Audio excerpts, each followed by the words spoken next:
Welcome to Suman TV. నేను మీ సీతారామరాజు. మనం ఇప్పుడు పశ్చిమ గోదావరి జిల్లా భీమవరానికి ఒక 10 కిలోమీటర్లు ఉన్న కమతానపల్లి అనే గ్రామంలో ఉన్నామండి. కమతానపల్లి ఊరు చాలా చిన్న ఊరు. అయితే ఇక్కడ ఒక విచిత్రం జరిగింది. నాగుల చవితి వెళ్ళిన 2 నెలల కాలానికి ఇక్కడ ఒక చిత్రం అయితే జరిగిందని చెప్పాలి. సంక్రాంతి మాసంలో అది ఏంటంటే, నిజంగా చెప్పాలంటే ఇదంతా కూడా వరి పొలాలున్న ప్రాంతం. ఈ పక్కనే పాముల మడి అని ఈ ప్రాంతం పక్కకి చూడవచ్చు మనం. దీని అంతా కూడా పాముల మడి అంటారు. వ్యవసాయ భూములే అయినప్పటికీ కూడా ఎక్కువగా నాగుపాములు ఎక్కువగా ఇక్కడ సంచరిస్తుంటాయి. ఎంతలా సంచరిస్తుంటాయంటే ఇక్కడున్న కాపురస్తులు నివాసితులు కూడా అవి వారిని ఏమి చేయవంట. 2 వాటిని కూడా వీళ్ళు ఏమి చేయరు. ఎందుకంటే చాలా వయసున్న పాములు, పెద్ద పాములు. చలపాములు అంటే చిన్న పాములు ఉంటాయి, అవి కాకుండా పెద్ద పాములు ఇవి. ఎందుకంటే మనం హిందూ కల్చర్లో పాముల్ని నాగేంద్ర స్వామిగా కొలుస్తాం. అటువంటి సెంటిమెంట్ ఉన్న కారణంగా వీరు కూడా పాముల్ని ఏం చేయరు. అయితే నిన్న జరిగిన చిత్రం ఏంటంటే, అది ఎలా జరిగింది, ఏం జరిగింది అనేది ఇక్కడ ఒక పెద్ద ఆవిడ ఉన్నారు, ఆవిడని అడిగి తెలుసుకుందాం. మామగారు, ఏం జరిగింది అసలు? గురువారం అండి నేను ఇక్కడికి అలాగే వెళ్ళానండి. వెళ్ళేటప్పటికి ఇలా పడుకుని ఉందండి. పడుకుని ఉండేటప్పటికి మా అబ్బాయిని మా కోళ్ళని పిలిచాను. లోపల ఉన్నారు. చాలా పెద్ద పాము, రండి చూద్దురుగానేనంటే వచ్చిందండి. వీళ్ళిద్దరూ వచ్చి చూసి తర్వాత నేనేమన్నానంటే అండి, పెద్దగా ఉంది బాగాను, నువ్వేం చెయ్యకు బాబా, ఒకవేళ కొట్టడానికి ఏమన్నా ప్రయత్నిస్తావేమో, కొట్టొద్దు, దాన్ని అలా వదిలేయి, దాని దారిని అదే వెళ్ళిపోద్ది అని అన్నాను. తర్వాత మొత్తం ఇరుగు పొరుగు అంతా ఒకళ్ళని ఆలకాలు తెలుసుకుని వచ్చారండి. వచ్చి అందరం చూసి వయసు అయిపోయింది, ఇది బాగా సన్నబడిపోయింది కూడాను. అయితే పాము అయితే మీకే ఫస్ట్ కనిపించింది అంతే కదా? అయితే ఈవిడ మీకేమవుతారు? పాప గారు రాణి గారు. ఇప్పుడు నిజంగా నిన్న జరిగింది, మీకు పాము కనిపించిందని మీ అమ్మగారు చెప్పారు. అది ఎక్కడ కనిపించింది ఒకసారి నాకు చూపించారు. కానీ మనం అయితే ఎన్ని అడుగులు పాము ఉంటుందండి? అది 4.5 ఉంటుంది. 4.5 అడుగులు. తాజుపాము అంటారు అది? అవునండి, తాజుపాము. నిన్న ఏ ప్రాంతంలో ఇక్కడ కనిపించిందండి? ఇప్పుడు ఫోటో పెట్టిన దగ్గర అండి పాము కనిపించిందండి. నాగేంద్ర స్వామి ఫోటో. అది లక్షవారం అండి. అది లక్షవారం అంటే లక్షవారం అంటే ఏ తారీఖు అయింది?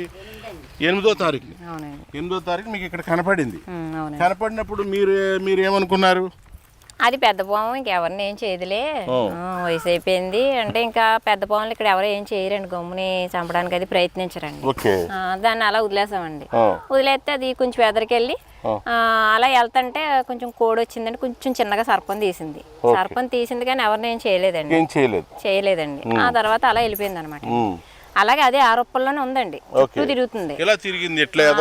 అవునండి, అవుతే అండి అది ఎదరికెళ్ళింది. వెళ్ళిన తర్వాత ఆ రొప్పల్లోంచి అలా బయటకు వచ్చి మళ్ళీ అక్కడే ఉందనమాట అండి. అంటే మళ్ళీ రోజు పొద్దుట ఒక అబ్బాయికి కనిపిస్తుంది అనమాట అండి. సతీష్ అనండి అబ్బాయి. ఈ అబ్బాయి అంత ఉంటాడండి అన్నాడు అనమాట అండి. ఆ అబ్బాయికి కనిపించి ఆ అబ్బాయి అన్నాడు అనమాట అండి, ఇలాగా రేపు శుక్రవారం కనిపించిందండి ఆ అబ్బాయికి. శనివారం సాయంత్రం లోపు నేను ఇక్కడే ఇదవుతాను, నాకు ఆ మొత్తం ఊరందరూ ఆడవాళ్ళందరూ కలిసి పసుపు నీరు పోయండి అని చెప్పిందండి. చెప్పి ఇలాగ నాకు సెలవుడు పానకాలు పెట్టి అక్కడే కళ్ళలో కనిపించండి, రియల్ గా మామూలుగా మనిషి వాలిన తర్వాత ఇలాగని చెప్పింది అనమాట అండి.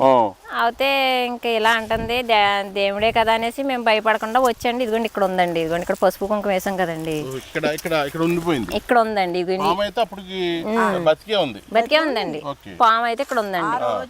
ఇక్కడ ఉంటే నేనేం చేశానంటే, దేవుడు పాము అంటుంది నిన్న నుంచి అలాగే ఉంది, ఏం తినకుండానని చెప్పి పాలు పట్టుకొచ్చానండి. మా హస్బెండ్ గారండి, ఆయన ఏం చేశారంటే కొన్ని పాలు పోసారండి, తాగిందండి. అది ప్లేట్తో పెట్టామండి ఆ ఎదరికి. మళ్ళీ అది అలా లోపలికి వెళ్ళిందండి. మళ్ళీ వచ్చిన ఆడవాళ్ళందరూ కూడా అక్కడ పసుపు కుంకుమ వేసి పూలేసి ఏం చేయలేదండి. అయితే మనం 8వ తారీఖు అనేప్పటికి సాధారణంగా రోజు అమావాస్య పౌర్ణమి లేవండి, లేవండి. మామూలుగా అది మనకి ఇదంతా జరిగిందంతా కూడా మామూలు రోజుల్లోనే జరిగింది. అయితే అలా వచ్చింది అనమాట. మళ్ళీ అలా తిరిగి అటు నుండి మళ్ళీ అటు వచ్చేసిందండి. ఓకే. ఇక్కడే అండి, ఇక్కడే తిరుగుతుంది. అనిపించిందో అక్కడే ఉండిపోయింది. ఇప్పుడు ఆ ఫోటో పెట్టిన చోటే ఉండిపోయింది.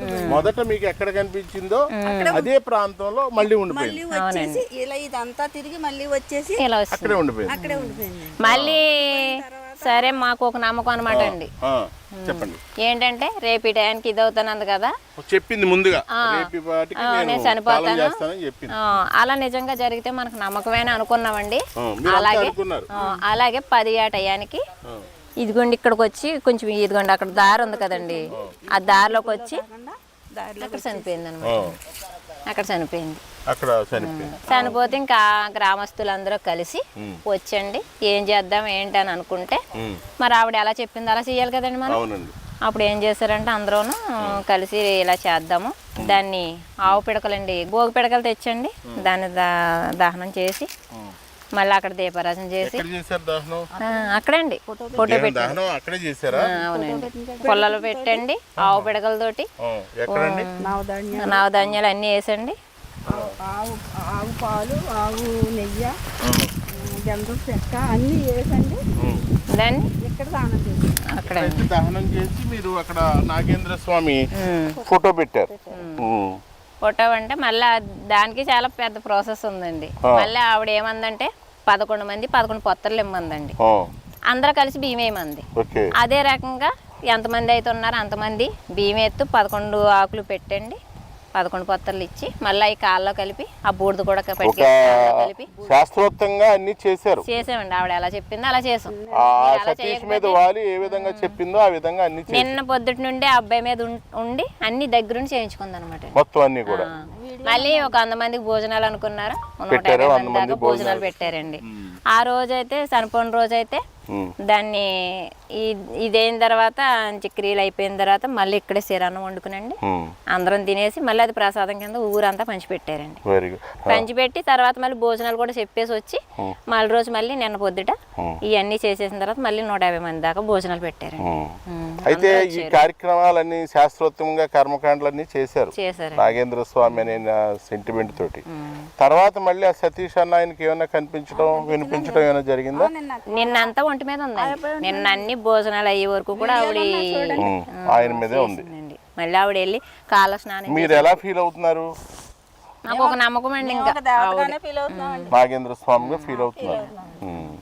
అయితే రాబోయే రోజుల్లో ఇప్పుడు అయితే ఇంతవరకు శాస్త్రోక్తంగా కర్మకాండలన్నీ చేశామండి. తర్వాత ఇంకా ఆవిడ ఇష్టం అండి. మరి తర్వాత చెప్పిన దాన్ని బట్టి మీరు ఎలా జరిగేది అలా జరుగుతుంది. దానికి టెంపుల్ గా కట్టాలా?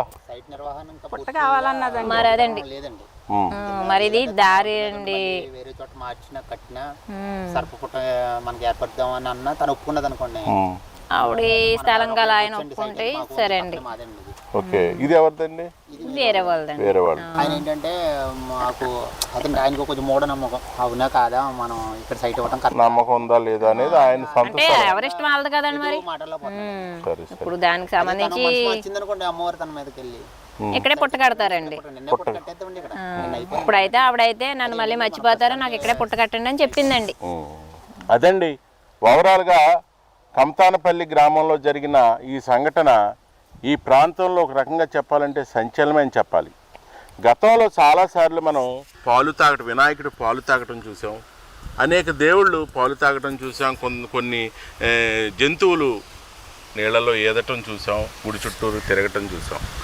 ఇవన్నీ మనకున్న సెంటిమెంట్ అయినప్పటికీ ఇప్పుడు మనం చూసిన ఏదైతే నాగేంద్ర స్వామిగా వీళ్ళు నమ్ముతున్నారో ఏదైతే సంఘటన జరిగిందో ఆ సంఘటన చాలా రియలిస్టిక్గా ఉండటంతో వీరంతా కూడా సాక్షాత్తు నాగేంద్ర స్వామే తమకు ఇలా కనిపించి సతీష్ అనే వ్యక్తిపై వాలి ఇవన్నీ చెప్పింది. రాబోయే రోజుల్లో కూడా ఆ తల్లి ఏ విధంగా చెప్తే ఆ విధంగా ముందుకు సాగుతామని చెప్తున్నారు. సెంటిమెంట్ని గౌరవించే వీరంతా కూడా ఆ విధంగా ముందుకు వెళ్ళటానికి కూడా సిద్ధంగా ఉన్నారు. ఏదైతే ఇక్కడ దహన సంస్కారాలు చేశారో ఆ ప్రాంతంలో కానీ మరో ప్రాంతంలో కానీ పుట్ట నిర్మించి దానికి తగ్గ సెంటిమెంట్గా ముందుకు సాగటానికి అయితే వీరంతా సిద్ధంగా ఉన్నారు. ఇది ఈనాటి ఎపిసోడ్. మరో ఎపిసోడ్తో మేము ముందుంటా. Please subscribe Suman TV.